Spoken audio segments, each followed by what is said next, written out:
بسم اللہ الرحمن الرحیم۔ السلام علیکم ورحمۃ اللہ وبرکاتہ۔ آج اللہ کے فضل سے ماہ سفر کی آخری جمعرات مبارک ہے۔ اس آخری جمعرات کو صرف ایک تسبیح آپ نے پڑھنی ہے۔ اس ایک تسبیح کو پڑھتے ہی اس کی ایسی طاقت دیکھیں گے، اس کی ایسی پاور دیکھیں گے کہ زمین کو پھاڑ کر یہ رزق نکال دیتی ہے۔ انشاءاللہ آج کی یہ تسبیح میرا وہ بھائی، میری وہ بہن ضرور پڑھیں گے جن کو اللہ نے رزق سے نوازنا ہے۔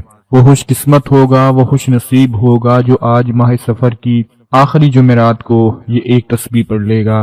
میں دعا کرتا ہوں کہ اللہ پاک میرے تمام بھائیوں بہنوں کی مشکلات کو آسان فرما دے، ان کے رزق دولت میں اضافہ عطا فرما دے، ان کے گھر میں اتنا رزق عطا فرما دے کہ کبھی کسی سے مانگنے کی ضرورت ہی پیش نہ آئے، کبھی کسی کے آگے ہاتھ ہی پھیلانا نہ پڑے۔ اللہ پاک اس ایک تسبیح کی برکت سے آپ کو اتنا رزق عطا فرما دیں کہ پوری زندگی آپ کے گھر سے رزق ختم نہ ہو، پوری زندگی کبھی آپ کو کسی سے قرض نہ لینا پڑے، کسی سے ادھار پیسے نہ لینے پڑے۔ میرے وہ تمام بھائی اور بہنیں جو آج گھروں میں سر پہ ہاتھ رکھ کے بیٹھے ہوئے ہیں کہ رزق نہیں ہے، حالات بہت خراب ہیں، اخراجات بہت ہیں، کہیں سے بھی کوئی ذریعہ نہیں بن رہا، کوئی وسیلہ نہیں بن رہا کہ رزق کا انتظام ہو جائے۔ آج میں آپ کو پورے یقین کے ساتھ کہتا ہوں کہ اللہ کو حاضر ناظر جان کر پورے یقین سے یہ ایک تسبیح پڑھ لو اور اللہ سے دعا مانگ لو، انشاءاللہ وہ پروردگار کبھی رزق کی کمی نہیں آنے دے گا، کیونکہ جس پر مشکل وقت ہوتا ہے اس کی پریشانی جیسے وہ سمجھ سکتا ہے کوئی اور نہیں سمجھ سکتا۔ اور میرے پیارے بھائیوں بہنوں، جب تک ہم اس دنیا میں زندہ رہیں گے مشکلات کا سامنا ہوتا رہے گا، اور یہ حقیقت ہے۔ اچھے برے دن زندگی میں آتے رہتے ہیں، ان سے گھبرانا نہیں چاہیے، پریشان نہیں ہونا چاہیے۔ اللہ کو یاد کریں، بے شک اللہ کی یاد میں ہی دلوں کا سکون ہے۔ جب بھی کسی مشکل میں پھنس جائیں تو اپنے خالق و مالک رب کائنات کو یاد کر لیا کریں، اس کے آگے ہاتھ پھیلا دیا کریں، انشاءاللہ رزق بھی ملے گا، دولت بھی ملے گی، دل کو سکون بھی ملے گا۔ اور اگر ہو سکے تو انا للہ و انا الیہ راجعون، ہم اللہ ہی کے ہیں اور ہم اسی کی طرف لوٹنے والے ہیں، یہ پڑھ لیجئے۔ اس کی فضیلت نبی کریم صلی اللہ علیہ وآلہ وسلم نے یوں بیان فرمائی کہ جو مصیبت پریشانی کے وقت انا للہ و انا الیہ راجعون کہتا ہے تو اللہ پاک اس کی پریشانی کو دور فرما دیتا ہے اور اس کے کام کا انجام اچھا فرماتا ہے اور اسے ایسا بدل عطا فرماتا ہے جس پر وہ راضی ہو جاتا ہے۔ دوستو، جو مومن ہوتا ہے اس کی زندگی میں کچھ نہ کچھ مشکلات اور پریشانیاں ضرور آتی ہیں۔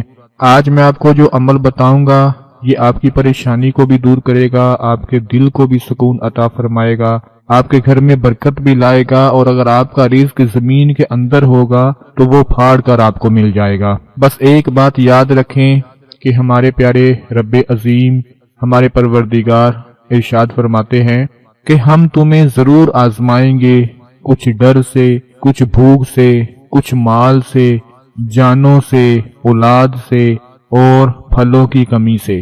یہ اللہ کی آزمائش ہے۔ جب بھی مشکل وقت آ جائے اس کو اللہ کی آزمائش سمجھ کر اللہ کے حضور سجدہ ریز ہو جائیں، اپنے گناہوں کی معافی مانگ لیں، انشاءاللہ وہ پروردگار راضی ہو جائے گا اور آپ کے لیے آسانیاں پیدا فرما دے گا۔ آج آپ نے جو تسبیح پڑھنی ہے وہ تسبیح بہت ہی کمال کی ہے، بہت ہی زیادہ طاقت والی تسبیح ہے۔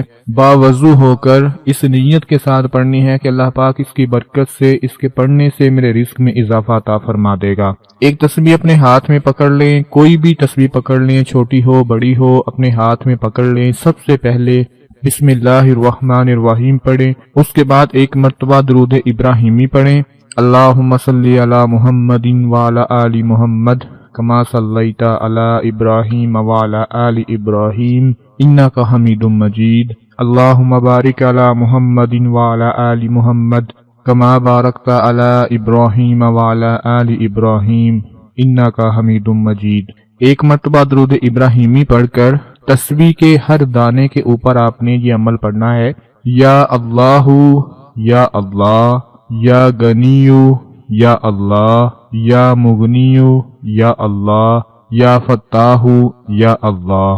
تسبیح جب آپ نے اپنے ہاتھ میں پکڑنی ہے تو ہر دانے کے اوپر جب اپنی انگلی رکھیں تو ایک دانے پر آپ نے یہ پورا عمل پڑھنا ہے، یا اللہ یا اللہ، یا غنیو یا اللہ، یا مغنیو یا اللہ، یا فتاح یا اللہ۔ ہر دانے کے اوپر یہ عمل پڑھ لیں، اور جب پوری تسبیح مکمل ہو جائے تو آخر میں پھر ایک بار درود ابراہیمی پڑھ لے اور اللہ سے اپنے رزق کے لیے، دولت کے لیے، کسی بھی حاجت، مراد اور پریشانی کے لیے دعا مانگ لیں۔ یقین مانے ایک دن کے اندر اندر ہی آپ کا مقصد پورا ہو جائے گا، آپ کے لیے اللہ پاک رزق دولت کا انتظام فرما دیں گے۔ ہو سکتا ہے میرے بہت سے بہن بھائیوں نے پہلے بھی یہ عمل کیا ہو، لیکن اگر آپ نے پہلے بھی کیا ہے تو آج ماہ سفر کا یہ آخری دن، آخری جمعرات ہے، آخری جمعرات کو یہ ایک تسبیح آپ نے ضرور پڑھنی ہے، چاہے آپ نے پہلے پڑھی ہے یا نہیں پڑھی، اس بات کا مجھے نہیں پتا۔ آج آپ نے ہر صورت یہ ایک تسبیح پڑھ کر اپنے کسی بھی مقصد اور مراد کے لیے اللہ سے دعا مانگ لینی ہے، انشاءاللہ وہ پروردگار ہر حاجت اور مراد کو پورا فرما دے گا۔ نبی کریم صلی اللہ علیہ وآلہ وسلم نے ارشاد فرمایا، بندہ اس وقت مومن نہیں ہو سکتا جب تک کہ اچھی بری تقدیر پر ایمان نہ لے آئے، اور اس بات پر یقین نہ کرے کہ اسے جو مصیبت پہنچنے والی ہے وہ اس سے خطا نہ ہوگی، یعنی پہنچ کر رہے گی، اور جو اس سے خطا ہونے والی ہے یعنی نہیں پہنچنے والی، وہ اسے نہیں پہنچ کر رہے گی۔